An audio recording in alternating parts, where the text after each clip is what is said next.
어제 안 오셨던 분이 많아서 지금 복습하는 중입니다. 그래서 친엄마가 그렇게 DNA와 뉴런을 공유하는 자기 자식에 대해서 언제든지 희생을 할 수 있는 그런 마음을 저절로 갖게 된단 말이에요. 여기 지금 처녀가 두 분이 계신 것 같은데 아직 모를 거예요. 얘기를 안 나봐서. 저도 아빠니까 몰라요, 사실은. 엄마가 안 돼봤기 때문에 그 심정을 모른다고요. 아무튼 심정을 알든 모르든 간에 어쨌건 그렇게 어떤 자기 자식에게 그 일체화, 자기 자식과 자기 자신을 엄마들은 한 몸처럼 생각하는 본능을 가지고 있기 때문에 그래서 두뇌를 찍어봐도 fMRI를 찍어봐도 자기 아빠가 자식을 보는 거하고 엄마가 자식을 보는 거에 두뇌 반응이 다르단 말이에요. 엄마는 그 아바타처럼 분신처럼 반응을 한단 말입니다. 그러다 보니까 엄마들이 자기 자식으로부터 어떤 거를 빼앗게 되느냐면은 바로 1번 결핍을 빼앗게 됩니다. 왜? 배고픈 거하고 위험한 걸 못 보는 거예요. 자기 자식이. 과잉보호를 저절로 하게 되는 거죠. 그래서 어제 제가 부자가 왜 3대 못 가냐, 그 기본적인 원리는 뭐냐면 일대가 자수성가를 했을 때 그 일대의 엄마하고 며느리가 들어올 거 아니에요. 그죠? 자식들의 며느리가 들어왔을 때 그 자식과 손자는 저절로 그 여성의 자본이 풍부해지기 때문에 그 집안에 들어온 여자들의 과잉보호를 받게 됩니다. 그럼 과잉보호를 받게 되면은 1번 결핍이 부족하게 되고요. 저게 있어야지 그 사람들은 판단력과 지능이 좋아지거든요. 그래야지 기업을 경영할 수가 있는 거예요. 근데 2대, 3대에 갈수록 기업은 계속 손해를 보게 되죠. 왜냐하면 과잉보호 때문에 그 자식들이 멍청해지거든요. 2번은 선택. 자, 왜 자수성가한 그 부모하고 엄마들은 자기 자신의 선택권을 억압하는가? 그거를 토인비라는 그 역사학자는 이렇게 얘기했어요. 성공을 경험하면 모든 인간은 오만해진다. 성공 경험에 오만이라고 그래요. 휴브리스라고 해요. 휴브리스. 그래서 자수성가한 모든 아빠들은 자기가 인생을 사는 지혜와 정답을 알고 있다고 생각을 하게 됩니다. 그러니까 예를 들어서 부동산 투기로 돈을 많이 벌어서 만약에 어떤 엄마가 지금 자기가 돈이 많아요. 그래서 이래야 돈을 번다라고 자꾸 얘기를 하게 되는 거예요. 자기 2세한테. 이미 지구와 우리 사회 환경은 변했는데 옛날의 성공 법칙을 강요하는 그런 본능이 또 생긴단 말이에요. 자기가 맞는 것 같아요. 자기가 이미 성공을 했기 때문에. 봐, 아빠 지금 잘 살고 있잖아 이거죠. 아빠 봐, 이런 거야 맨날 하는 얘기가. 자수성가한 사람들이. 그러면서 2번을 억압시킵니다. 자식들한테 다양한 선택할 수 있는 선택권을 주질 않아요. 2차적으로 멍청해지는 거예요. 첫 번째 결핍이 되고, 두 번째 다양한 선택권을 주질 않는 거예요. 왜? 부모가 이미 성공했기 때문에. 2번까지가 근데 3번도 결핍이 되게 됩니다. 3번도. 3번은 왜 결핍이 되냐면은 이런 거죠. 지금 오랫동안 망하지 않고 잘 되는 기업의 특성이 있어요. 한 70% 정도의, 지금 성공적인 기업의 70% 정도는 그 CEO가 말단 직원으로 들어가서 CEO까지 승진했다라는 공통점이 있습니다. 무슨 얘기냐면은 말단 직원으로 들어가서 아주 사소한 고통이라든가 그 말단 직원들 간의 소통의 언어 같은 게 있단 말이에요. 그들만의 정서, 이런 것들을 다 경험을 하는 거예요. 그래서 한 단계씩 승진을 합니다. 그래가지고 CEO가 되죠. 근데 우리나라는 그런 경우가 없겠죠, 그죠? 그래서 우리나라 기업이 더 위험한 겁니다. 말단 직원부터 경험을 했던 CEO가 없기 때문에 위험한 거예요. 그래서 3번의 변화와 대인관계의 다양성과 환경의 변화를 부잣집 아이일수록 더 체험을 못하게 됩니다. 걔네들이 반지하방에 살아봤겠어요. 배고프면 아픔을 알겠어요. 뭘 알겠어요. 마리 앙뚜아네트가 정말 그런 말을 했는지 모르겠는데, 프랑스 시민들이 빵을 달라고 할 때, 야, 빵이 없으면 케이크를 먹으면 되지. 왜 자꾸 빵을 달라고 그러는 거야. 케이크 가격이 한 10배 비싼데. 자기처럼 그냥 먹을 게 다 있는 건 줄 아는 거예요. 냉장고만 문 열면. 그게 그 부유하게 자란 애들의 그 사고방식이에요. 왜 저러는지 모르겠는 거죠. 자기 자식이 먼저 죽어보지 않은 사람이 그 아픔을 어떻게 알겠어요? 뭐 세월호에서 그런 일이 벌어졌을 때 쟤네들 왜 저렇게 하지? 좀 대화로 하면 안 되나? 울부짖는 거를 대화로 하면 안 되나? 이렇게 생각하는 거죠. 지가 자식을 낳았어요? 바로 그런 결핍들이 많이 생기게 된다는 것이죠. 어제 이제 사실 이런 얘기를 했는데 어제 안 했던 빠뜨렸던 얘기를 제가 약간 더 보충해서 하는 겁니다. 자, 그래서 이제 바로 연결을 해서 우리가 이제 독서와 관련돼서 얘기를 하고요. 그 다음에 휴식을 한 다음에 2차는 또 다른 거를 해볼게요. 어제 질문이 들어왔다는 거. 자, 독서와 관련해서 먼저 알아야 될 것은 뭐냐면은 인간은 단어의 개념, 언어의 의미를 처음에 어떻게 형성하는가예요. 인간은 어떻게 의미를 파악할까라는 것이죠. 그런데 그게 두 가지 원리가 있다고 보면 돼요. 한 가지 원리는 상대성의 원리라는 게 있어요. 상대성의 원리라는 거는 슬픔을 모르는 자는 기쁨도 모른다는 원리입니다. 진정한 차가움, 겨울을 경험해보지 못한 자가 여름이 덥다라고 말을 할 때, 그러니까 뭐 겨울을 전혀 체험해본 적이 없는 사람이 한국의 여름은 되게 덥네요 라고 말할 때, 한국에서 겨울, 봄, 여름, 가을, 겨울 다 체험한 사람이 올여름이 되게 덥네라고 말할 때 그 같은 덥다라는 의미가 같냐고요. 다르죠. 경험을 안 해봤기 때문에. 그러니까 뭐냐면 언어의 개념이라는 것은 자기가 경험했던 극성에서 생긴다라는 거예요. 얼마만큼 기뻐봤고 얼마만큼 아파봤고 슬퍼봤고, 또는 얼마나 뜨거운 거를 내가 경험해봤고 얼마나 차가운 얼음도 만져봤고 불에도 대봤다 이거죠. 커피물에도 대보고 뭐 이런 거. 그런 경험의 극성에서 그 인간은 언어의 의미를 파악하기 시작하는 거예요. 그 차이에 의해서 의미가 형성되고, 또 하나는 다양한 오감의 경험, 감각. 그래서 우리의 그 본능은, 인간의 무의식은 감각의 언어로 저장이 되어 있어요. 물질적인 언어. 몸에 물질로 쌓여 있는 거죠. 몸에. 그래서 몸에 그 무의식이 물질로 쌓여 있는데 그것이 다양한 경험을 할 때마다 그게 언어로 튀어나오게 됩니다. 감각이 언어화되는 거죠. 자, 감각이 언어가 된다는 얘기는 뭐냐면은 그 아이가 언어를 배울 나이 때 그 아이의 주변에 있었던 성인들이 그 아이한테 그 감각을, 언어가 형성된, 단어의 뜻이 형성되는 감각을 어떻게 주입시켰느냐가 굉장히 중요하다는 사실인 거죠. 어떻게 주입시켰는가. 그러니까 그게 이제 가장 간단하게는 긍정적으로 단어를 주입시켰는가, 부정적으로 주입시켰는가의 문제죠. 그것에 따라서 그 아이는 살면서 부정적인 말이 계속 나오게 되는 삶을 사느냐, 그렇지 않느냐가 그 태도를 배우게 되는 거예요. 그 부모로부터. 그래서 태도를, 그런 과정을 통해서 부모가 어떤 표정이라든가 뉘앙스 같은 게 있잖아요. 어떤 모든 단어를 말할 때. 그래서 그것을 그대로 얘가 입력을 하기 때문에, 자녀들이 입력을 하기 때문에 자기도 모르게 그 부모의 정서와 태도를 닮아가게 되는 것이죠. 애들이. 그렇게 함으로써 쌍둥이 연구에서 나오는 것처럼 좋은 집에 그 입양이 된 아이와, 일란성 쌍둥이와 좋은 집에 입양된 아이와 그렇지 않은 아이의 뭐 인간성이라든가 학교 성적이 굉장히 큰 차이가 나게 됩니다. 쌍둥이라도 그렇게 차이가 나게 돼요. 어떤 부모 밑에서 컸느냐에 따라서.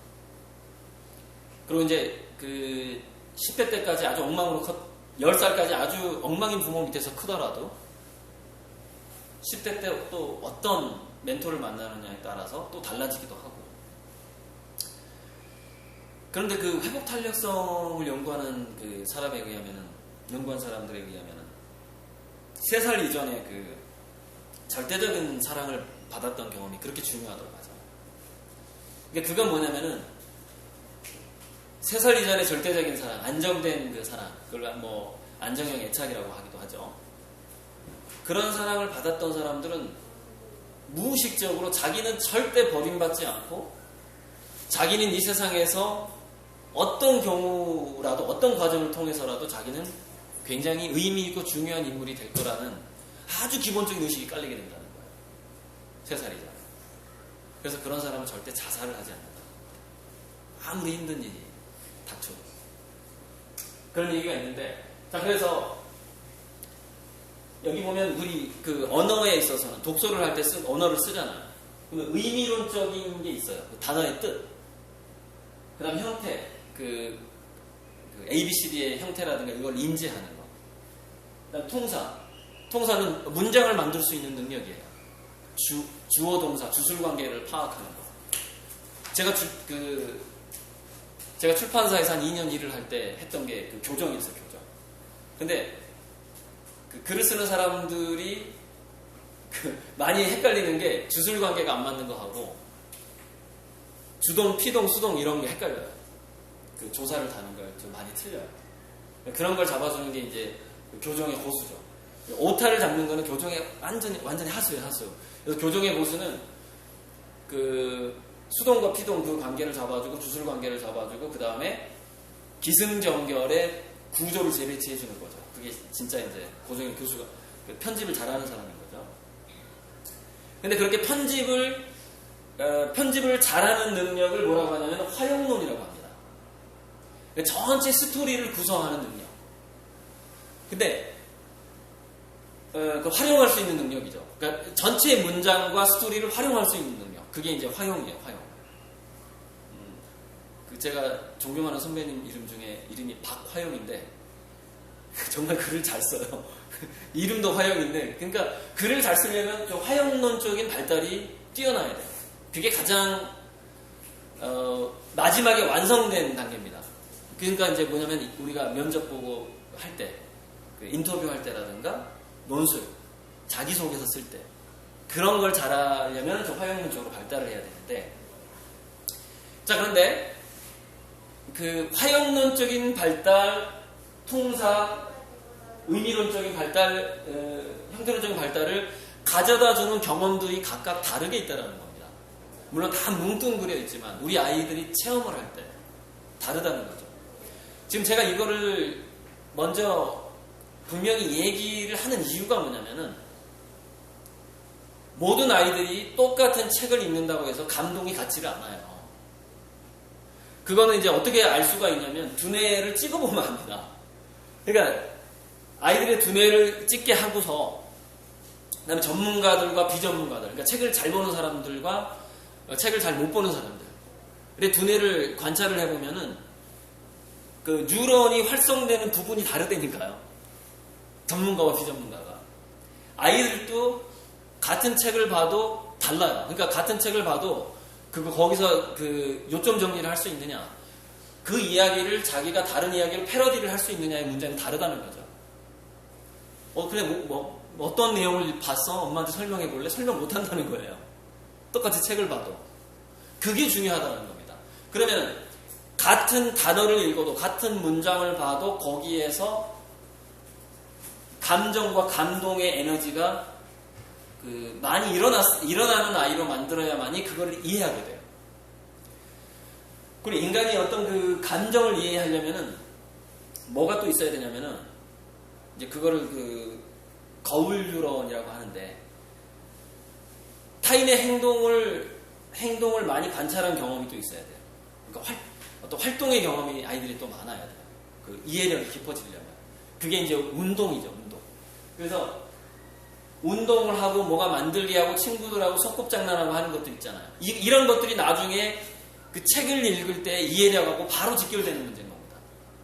그러니까 조기교육이 안 좋다고 하는 이유가 뭐냐면은, 조기교육은 어휘력이 많이 늘어날 수는 있지만 그 각 단어를 읽었을 때마다 두뇌의 활성도를 낮게 만들어낸다 이거죠. 그럼 한 단어를 읽을 때마다 활성도가 낮은 애는 1차적으로는 절대 시를 쓸 수 없는 애가 됩니다. 시를 못 쓰죠. 시라는 것은 단어 하나하고 쉼표 하나에서 하룻밤을 고민하는 거거든요. 그 미세한 감동을 느끼는 거란 말이에요. 시를 못 쓰게 되는 아이는요, 블로그를 해도 파워블로그가 될 수가 없어요. 사람들을 설득시킬 문장을 만들어내지 못하는 겁니다. 어제 이제 얘기했던 것 중에 미래의 부는 인간들의 마음을 움직일 수 있는 커뮤니티에서 온다. 창의성에서 굉장히 중요한 부분, 대인관계 지능. 이걸 어제 제가 얘기를 했었는데, 자, 이걸 좀 더 설명하고 이제 그 일부를 쉬어야 되니까요. 그러니까 오감 경험 중에서 맛보고 냄새 맡고 이런 거 있잖아요. 근데 이 오감 경험을 우리가 그 체험할 때 아이들한테 여러분이 지금 아이를 다시 낳지 않을 뿐이라면 손자를 생각하시고요. 처녀들은 이제 태교 때부터 생각하십니다. 그 현대 그 양육에서 가장 큰 마이너스를 골라라. 그 두뇌 발달에서. 그러면은 저는 생후 1년 동안 그 아이가 주로 방바닥에 누워있다라는 사실을 말하고 싶어요. 생후 1년 동안 두뇌는 급속도로 발전을 하면서 신경세포를 많이 만들어냅니다. 가장 많이 만들어내. 그 도표가 있어요, 지금. 일단 2부 강의 할 건데. 그런데 그 과정에서 신경세포를 많이 만들어낼 때마다 이 신경세포들은 뭘 원하냐면요. 자극을 원해요, 자극. 신경세포가 만들어질 때 왜 신경세포는 자극을 원하느냐? 자극이 들어와야만이 구조화가 되거든요. 자극이 들어와야만. 자극이 들어오지 않게 되면 신경세포가 구조화가 되지 않아요. 그러니까 뉴런과 뉴런이 연결되지 않는다는 얘기예요. 그럼 뉴런과 뉴런이 연결되지 않으면 어떤 현상이 일어나느냐? 뉴런들이 굶어 죽게 돼요. 뉴런이 허약체질이 되는 거예요. 허약체질이. 뉴런의 심리학은 뭐냐면은 산소와 포도당인데 뭐 이렇게 볼 수 있어요. 산소와 포도당은 음식하고 똑같아요. 뉴런에게 있어서. 그런데 우리 인간이 밥만 먹고 살 수 없잖아요. 그죠? 사랑이 있어야 돼요. 사랑. 즐거움. 뉴런에게 있어서의 사랑과 즐거움은 뭐냐? 전기 충격이에요. 전기 화학 에너지가 뉴런 사이를 막 뱅글뱅글 돈단 말이에요. 뭐 할 때마다. 자극이 들어올 때마다. 그러니까 밥만 먹고 살 수 없는 것처럼 뉴런도 그 아이들의 그 신경세포가 계속 형성되는 그 과정에서는 적절한 자극이 들어오지 않으면 얘네 이 뉴런 자체가 허약체질이 되는 거죠. 근데 그게 생후 1년간 가장 많이 일어난다는 것이죠. 그래서 산모든 누구든 간에 아이를 바닥에 눕혀놓고 모비를 보여줄 게 아니라 뱅글뱅글 돌아가는 음악을 들려줄 게 아니라 업고 돌아다녀야 되는 겁니다. 업고 안고 돌아다녀야 돼요. 1년 동안. 여기저기 싸돌아다니고 옆집 아줌마를 수다를 떨고 아이들은 그때 그 다양한 사투리라든가 목소리가 다른 거를 굉장히 민감하게 인지를 해요. 그 생후 1년 동안. 그래서 언어가 그때 가장 많이 발달을 합니다. 생후 1년 동안. 그 절호의 찬스를 대부분의 엄마들이 놓쳐버려요. 그래서 완벽한 그 외국어를 완벽하게 모국어로 구사하려면 생후 1년 이내에 실제 외국어를 쓰는 사람들하고 같이 살아야 돼요. 그래야만이 영어로 시를 짓는 애가 됩니다. 생후 1년이 딱 넘어가 버리면은 언어 민감성이 떨어져요. 기본적으로 두뇌에서. 학습 기간이 길어지죠. 짧게 끝낼 거를 오래 걸린다는 얘기죠. 자, 그렇게 해야 되는데 어렸을 때 그러니까 이 순서가 이런 겁니다. 나이 순서대로 제가 배치를 해놓은 거예요. 맨 처음에 아이들은 그 각 단어의 감각, 개념을 배우기 시작해요. 외부 자극을 통해서. 그런데 그 외부 자극을 가로막는 게 생후 1년 동안 눕혀놓는 거하고 또 하나는 보행기를 태우는 거예요. 보행기를 태우게 되면 문장력까지 나빠집니다. 물론 척추도 나빠지고 그 중년 이후에 뭐 디스크의 확률도 올라가고 두뇌 발달도 저하되죠. 왜? 인간은 기어다니는 경험이 반드시 필요하거든요.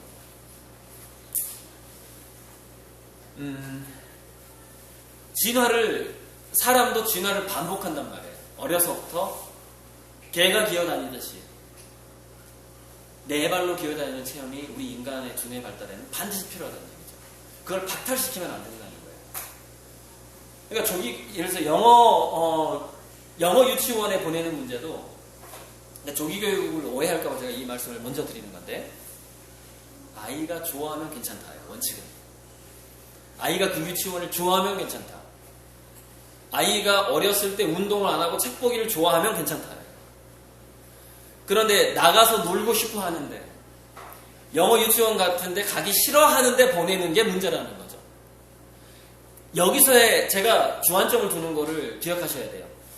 뉴런에서 오가는 전기, 발화율이에요. 발화율. 뉴런과 뉴런이 연결되는 강도. 그것은 오직 그 아이의 주관적인 기분에 가장 좌지우지당한다는 거예요. 그 아이의 주관적인 기분, 그 아이의 자기결정성, 그 아이의 선택에 의해서. 그래서 자기주도성을 아이가 직접 자기결정적으로, 그러니까 이것도 저번 시간에 나왔던 얘기인데, 어제 자기결정적으로 뭔가를 선택을 안 하는 애들이 왜 자기주도성이 떨어지느냐면 두뇌 활성도가 1차적으로 떨어지기 때문에 그래요. 도파민이 많이 안 나오죠. 여러분 최근에 나온 로보캅이라는 영화를 한번 보세요. 그럼 거기서 이제 의사가 이럽니다. 로보캅이 호르몬을 그 의사들이 지배를 해요. 그 영화에서 한번 보시면은. 근데 로보캅이 프로그램 된 대로 활동을 하지 않고 약간 인간적인 그 면모를 보이기 시작합니다. 프로그램을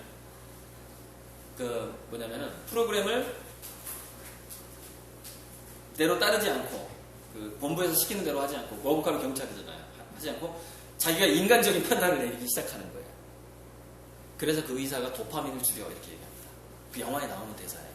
도파민을 줄여. 그러니까 그 로보캅의 도파민을 딱 줄이니까 자기 아내하고 애도 못 알아봐요. 못 알아봐요. 딱 기계가 되어버린 거예요, 사람. 도파민이 줄어들게 되면은 주관적인 판단을 못하게 됩니다. 의지가 사라져버려요. 동기부여가 전혀 안 돼요. 그러니까 어렸을 때 자기 결정성을 박탈하게 되면 그 아이는 동기부여가 안 되기 때문에 10대 때도 롤모델을 만나도 감동을 못 받는 겁니다. 안 봤으면 로보캅 영화 한번 보세요. 도파민 얘기 엄청 나와요. 그러니까 지금 제가 이런 영화 얘기를 하는 이 얘기가 뭐냐면은 이미 우리 두뇌에서 도파민이라는 그 말 자체는 상식화되어 있어요. 영화의 소재로 나올 정도예요. 그냥. 도파민이 없으면 인간은 주체성을 상실한다. 형태론적인 발달에서 굉장히 또 중요한 게 뭐냐면은 A, B, C, D, 기역, 니은, 가나다라가 하나의 기호라는 사실이에요. 기호. 그림이 아니에요. 기호라는 건 이런 겁니다. 자, 이건 기호예요.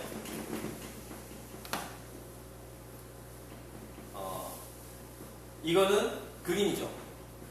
자, 그런데 이건 또 뭐예요? 둘 다 배잖아요. 아이들은 헷갈리는 겁니다. 배 하면은 이 배가 이건지 이게 왜 이걸 의미하는지를 몰라요. 어렸을 때는. 그 7세 이전에는. 그래서 7세 이전에는 그걸 그림지각의 시대, 그 나이라고 해요. 그림지각. 그림지각이라고 로고그래피라고 제가 써놨죠. 그림지각과 한자교육. 그래서 예전에 4살 이전에 천자문을 애들이 뗄 수 있었던 겁니다. 왜? 한자는 그림이거든요. 한자가 그림을 가지고 있잖아요. 뭐 이런 거. 코끼리 상자, 코끼리 같잖아요. 한자가 그림이라는 것이죠. 그래서 7세 이전에는 조기 한글 교육보다 조기 한자 교육이 훨씬 좋다는 사실을 또 놓치고 있다는 것이죠. 그래서 아이들이 그림에 대한 민감성을 키울 나이에, 그러니까 그 한글 상징성 교육을 해버리는 거죠. 알파벳을 한글 교육을 해버리는 거예요. 그러니까 그 시기하고 안 맞는 교육이 들어가는 거죠. 그 두뇌하고 안 맞는 거예요. 그래서 7세 이전에 아이들이 가장 많이 하는 행동이 뭔지 알아요? 본능적으로. 그게 바로 낙서라는 겁니다. 낙서. 그래서 아이들은 낙서를 하면서 뭐를 배우냐면은 여러 가지를 배워요. 내가 동그라미를 그리려고 하는데 잘 안 그려지네? 그러면서 운동신경하고 자기 두뇌를 일치시켜 나가기 시작합니다. 낙서를 하면서. 자기가 원하는 대로 절대 안 되거든요. 그러니까 그게 낙서하고 운동이에요. 낙서하고 운동이 아주 효율적인 두뇌, 잘 통합된, 잘 발달된 두뇌를 만드는 데 있어서 필수적인 과정인 거예요. 근데 분명히 이 중에서 자녀들의 낙서를 억압한 엄마가 있을 겁니다. 왜? 벽이 지저분해지니까. 그것으로 인해서 그 자녀는 얼마나 IQ가 낮아졌을지 정말 그건 알 수가 없는데 굉장히 낮아졌을 가능성이 많아요. 그것도 어떤 IQ가 낮아지는 줄 알아요? 미래지향적인 IQ. 미래는 논리수학지능과 언어지능으로 살아가는 시대가 아니에요. 미래는. 다가오는 미래는 이미지의 언어에 민감한 아이들이 더 취직이 잘 되는 시대란 말이에요. 지금 미국에서 경제 경영을 전공한 MBA 출신들의 취업률이 급속도로 줄어들고 있습니다. 그리고 취업률이 늘어나는 대학이 어딘 줄 아세요? 미술대학이에요. 미술대학. 지금 미국의 선진 기업에서는 미술대학 출신을 가장 좋아해요. 이미지의 시대이기 때문에 그렇습니다. 근데 낙서를 안 시켜버린 거예요. 낙서를. 놓쳐버린 거예요. 그 기회를. 다시 없는 기회.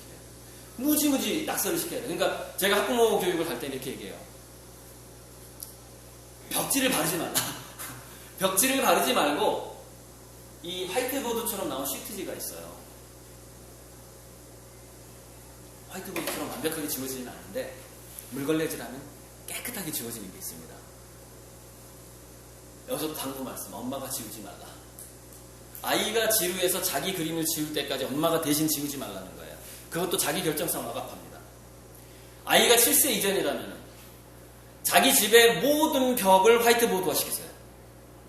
심지어 천정까지. 사다리 타고 올라가서 그림을 그리게 하세요. 낙서를 하게 하시란 말이에요. 그게 미래를 대비하는 굉장히 중요한 교육입니다. 그렇게 마음껏 낙서할 수 있는 공간이 자기 집 말고 어디가 있습니까? 자기 집 말고 어디가 있냐. 그게 그림지각의 시대에 굉장히 중요한 겁니다. 그게 이제 형태론적인 발달을 하게 되는 거예요. 이미지를 잘 간파하는 아이가 된다는 거죠. 물론 이게 한자 같은 것도 잘 외우는 아이가 되죠. 이미지를 잘 기억하는 아이가. 자, 통사로 문장이라는 것은 뭐냐면은 만들기하고 신체를 조작하는 것.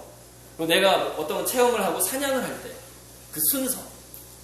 그런 것에서 문장이 만들어져요. 그런데 거기에는 물론 약간 동양인과 서양인, 영어의 오순과 한국어의 오순이 다른 게 있는데 그거는 오랜 전통에 의해서 우리 말투가 고정이 됐기 때문에 우리의 그 어떤 과정을 해석하는, 우리의 운동을 해석하는 그 순서가 조금 다른 거예요. 동서양이. 하지만 중요한 거는 그 행동하는 과정, 물고기를 잡는 과정, 뭐 이렇게 컵을 들어서 이게 뭐냐면요. 이게 주어 동사예요. 주어 목적어 동사입니다. 보세요. 말은 하지 않아도 주어, 내가, 목적어, 컵을, 동사, 들어서 마신다. 이게 문장입니다.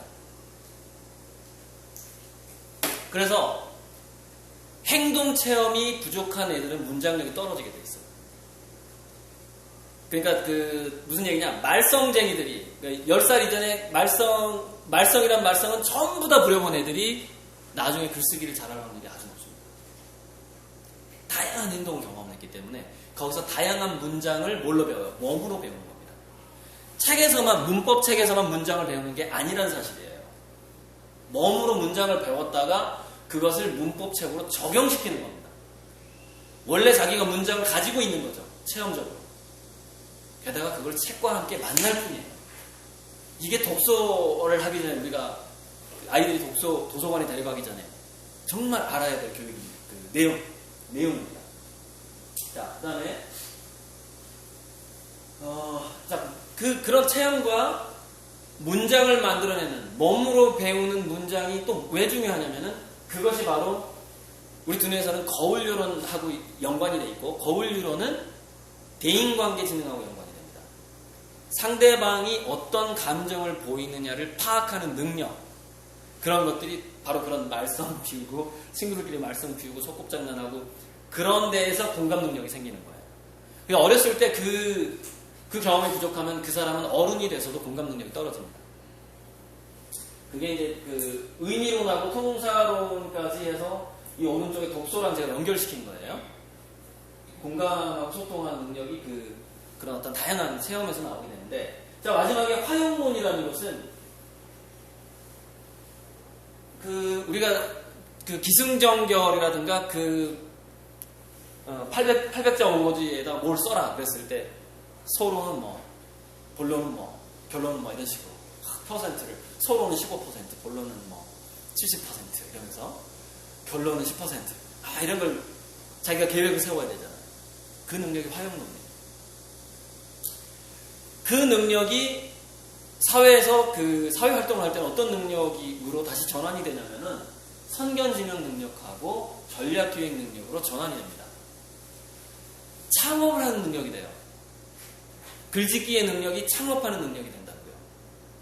그러니까 책을 읽기만 하고 자기가 그 책에서 느낀 감동을 적어보지 않는다면, 그리고 적을 수 없는 아이로 자란다면 그 아이는 창업을 못하는 아이가 됩니다. 다 어려서부터 경험이 전부 성인 생활까지 연결이 되는 겁니다. 모든 체험, 심지어 기어다니는 체험까지 다 연결되는 거예요. 보행기를 안 타고 기어다니는. 유모차를 탈수록 그래서 더 마이너스가 됩니다. 그 아이한테. 유모차를 오래 타는 아이들의 특성이 있어요. 인내심이 약합니다. 걸음걸이를 잘 못할 때 굉장히 먼 거리를 엄마가 먼저 걸어갔어요. 거기까지 따라오려면 한참 걸리잖아요. 근데 유모차에 딱 태워서 그냥 쉬운 가버려요. 완전 자가용이죠. 그 아이가 거기서 뭘 배우겠어요? 이거 첫 번째, 두 번째 체험까지 거의 박탈당합니다. 사회에 나가서 뭘 못한다는 얘기예요. 그러니까 어렸을 때 그 지능이 몸속에 들어와야 되는데. 그래서 어제 제가 아이를 손잡고 끌고 가지 말라는 거예요. 아이가 넘어질까봐. 아이가 앞에 걸어가게 하고 넘어지게 하라는 거예요. 넘어졌을 때 이렇게 세워주고 감정 코칭을 하라는 겁니다. 그래야지 그 아이는 궁극적으로 두뇌의 최종 목적, 성견지명 전략계획 능력이에요. 교육의 거의 최종 목표라고 보면 돼요. 저게. 물론 인성교육의 목표는 아닙니다. 인성교육의 목표는 따로 있죠. 그거는 겸손할 수 있는 능력, 만족할 수 있는 능력, 더불어서 행복할 수 있는 능력, 이런 것들이죠. 공감 능력. 하지만 우리가 IQ라고 봤을 때 그 사회적으로 조금이라도 더 성공하는 아이가 되길 바란다면은 마지막에는 성견지명 능력하고 전략기획 능력으로 초점이 맞춰지게 됩니다. 교육이. 자, 그런데 저 활용론적인 발달을 가져다 주는 체험은 뭐냐? 그게 바로 저기 과정 체험과 전체 체험이라는 거예요. 무슨 얘기냐면 생로병사를 체험하는 거랑 비슷합니다. 그러니까 부처님이 밖에 나가면 출가할 거니까 그러잖아요. 예언자가 밖에 못 나가게 하라고. 근데 어느 날 밖에 나가잖아요. 그러니까 죽어가는 사람도 보고 다양한 과정을 보게 되거든요. 생장, 성멸 이거를 보게 되는 거죠. 성장했다가 멸하는 걸 보게 되는 거죠. 그러면서 거기서 두뇌가 굉장히 입체적으로 바뀌게 됩니다. 거기서부터 이제 그 득도가 시작되는 거죠. 부처 같은 경우. 근데 아이들도 마찬가지예요. 주말농장 체험을 그래서 제가 예로 많이 드는데, 주말농장을 체험할 때 개간하는 거에서부터 거름 주는 거, 씨앗을 심고 키우고 풀을 뽑고 수확을 해서 요리를 하고 수확을 한 그 열매에서 나온 씨앗으로 그 다음 해에 다시 그 밭에다가 씨를 심고, 이게 전체 체험입니다. 자, 우리가 씨를 심는 이유가 뭐예요? 조금 마지막에 요리해서 먹으려고 하는 거예요. 그런데 중간중간에 누가 그 전체 체험을 다 가로막죠? 역시 엄마가 가로막습니다. 엄마, 아빠들. 풀 뽑는 거라든가 돌멩이 같은 거, 이렇게 무거운 돌이니까 무거우니까 들어줄게 이런 거. 밭을 개간하다 보면 무거운 돌이 나오고 그것을 걔가 굴려가면서 옆에다 옮기는 체험도 해야 되거든요. 걸음 주는 거 이런 거. 지렁이 나오니까 무서워서 못해. 그때 그걸 하게 하는 방법이 뭐냐면은 모방하게 하는 방법이에요. 그러니까 밭을 구획을 나눠서 엄마 아빠의 밭과 자녀들의 밭은 따로 주는 겁니다. 자녀가 3명이면 3개를 다 따로 줘야 돼요. 그래서 그 3개를 각각 따로 주고 자기가 맡은 밭에서의 수확물을 자기가 책임지도록 하는 거죠. 하지만 거기다 대고 이게 지적하는 건 아닙니다. 그냥 엄마 아빠가 열심히 하는 거예요. 일을 보고 따라 하는 거죠. 그러니까 이게 뭐냐면은 이게 멘토 멘티 제도예요. 전통적인 교육 방식입니다. 전통적인 사수 부사수. 이제는 길드라고 하죠, 길드. 예전에 그 대학의 원천, 대학교가 탄생되기 이전의 교육은 어떻게 이루어져 있느냐면은 숙련된 사람들이 하는 걸 보고 따라하는 거예요. 그 모방을 하면서 거기서 거의 다 배우게 됩니다. 그걸 다시 도입한 게 지금 자유학기제예요. 중학교. 근데 제가 어제 말씀드렸다시피 지금 현재 자유학기제는 제대로 될 수가 없다. 왜냐하면 이 수많은 중학생들이 체험할 직장이 없다. 직장에서 그 체험 장소를 내주지 않고 좋은 직장의 체험 장소는 좋은 학교 다니는 애들이 가서 하더라 이거예요. 그것조차 못한다는 거죠. 그걸 해줄 사람은 역시 부모밖에 없다는 거예요. 부모가 그 뭔가 숙달된 행동을 보고서 따라하면서 그것을 배우는 거. 그 과정이 바로 과정 체험이고 전체 체험인 거죠. 사계를 느낀다는 거, 탄생과 죽음을 본다는 거. 그 다음에 산을 올라갔다가 다시 결국 내려와야 되는 거, 이런 거. 그 전체를 체험하는 것이죠. 캠핑을 가더라도 텐트를 치고 라면을 끓이고 가재를 잡고 뭐 물고기를 잡아서 거먹고 이런 과정에서 가급적이면은 그 아이들이 할 수밖에 없는 환경을 만들어라. 그래서 제가 어제 말씀드렸죠. 엄마가 따라가지 마라. 이거예요. 가장 좋은 방법은 엄마가 따라가지 말아라. 아빠만 보내라. 그러니까 아빠하고 아빠 친구만 해가지고 그런데 산에 보내라. 그러면은 되게 아빠들이 귀찮아해요. 그래서 저절로 분담이 됩니다. 아주 저절로 자연스럽게 분담이 돼요. 분담을 해서 애들하고 나눠서 하게 됩니다. 아빠가 다 해주질 않아요. 그리고 이제 더 좋은 거는 애들끼리만 보내라요. 사실 애들끼리만 보내라. 그럼 더 좋죠. 근데 관리자가 따라가되 관리자가 개입하지 말아라. 근데 이 가장 좋은 교육을 영국에서 한 학기에 5천만 원인가 뭐 1년에 5천만 원인가 내는 사립학교에서 이 교육을 하거든요. 일단 이것까지는 제가 다 한 것 같아요. 한 것 같은데 그 사립학교 교육은 배를 태워서 지중해를 항해하게 하는데 그 아이들을 팀을 짜서 보내요. 그리고 의사 한 명하고 항해사 한 명을 태워요. 그 배에다. 근데 이 두 사람은 원칙이 있습니다. 절대 끼어들지 않는다. 위급한 상황이 오기 전에는 아이들의 일에 끼어들지 않는다는 원칙을 가지고 있어요. 이게 영국에서 가장 비싼 사교육의 방법입니다. 근데 그 가장 비싼 사교육의 방법을 빈민층도 서민층도 각 가정에서 돈 많이 들이지 않고 할 수 있는데 그걸 안 하고 있다는 거죠. 정말 책을 잘 읽는 두뇌를 만들지 않고서 도서관을 보내고 있다는 사실이에요. 태교에서부터 10살 때까지, 길면 15살 때까지 그 두뇌는 효율적인 통합을 이루어갑니다. 15세까지는 몸 체험이 더 중요해요. 15세 이후에는 그때는 지적인 체험이 중요해집니다. 그래서 공자가 15세를 지학이라고 한 거예요. 뇌과학자들이 두뇌를 보니까 역시 그런 거예요. 자, 연령별로 그 아이들이 변해가는 거라든가 이런 거는 한 3, 4분 후에 표시했다고 하겠습니다.